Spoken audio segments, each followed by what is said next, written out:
Hi guys, it's me. This is my bias tape thing. I made my bias tape, put it on the roll. This is a 1-inch tip, so I needed 2-inch bias tape. I basically made my bias tape and just rolled it up on in there. Very simple and easy. I think it's going to be easier if I load the tip up here with it off first. And I already turned my machine on so it would get nice and hot while I'm doing this. And then you just take this and you slide it in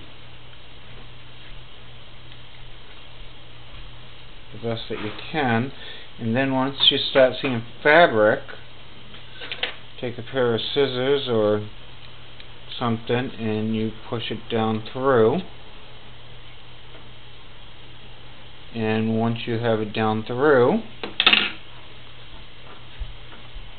seems like it's a little bit more on one side than the other. So I want to adjust that just a hair. It's even on both sides. And then what I'm going to do is I'm going to clip that back down in there.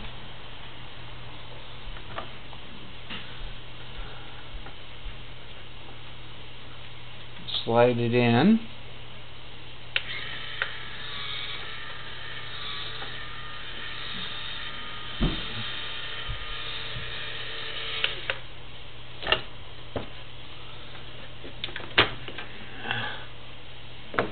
Okay, put that on, nice and flat.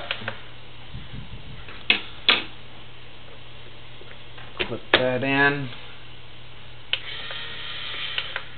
Nope. I guess I have to get it all the way over to the wheel. So, pull that over until we have it on the wheel. And then what we're going to do is we're going to clip it in and hit run. There it goes. And it's coming out nice and even and making a nice bias tape.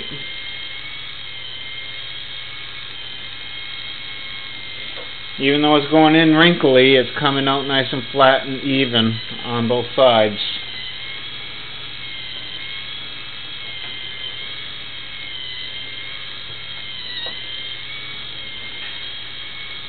We can make our guides move, so it guides in a little bit easier, and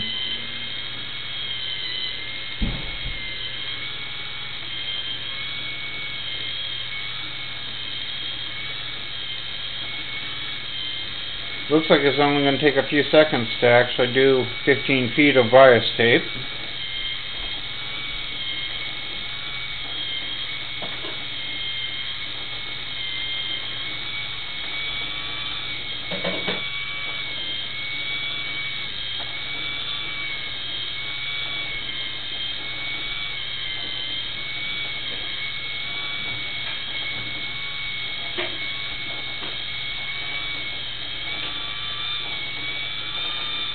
I think it took me longer to wind it up on the reel than it actually did for this machine to actually make it.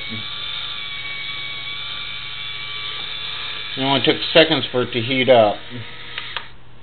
Okay, shut it off, and your bias tape is all even and all 1 inch wide.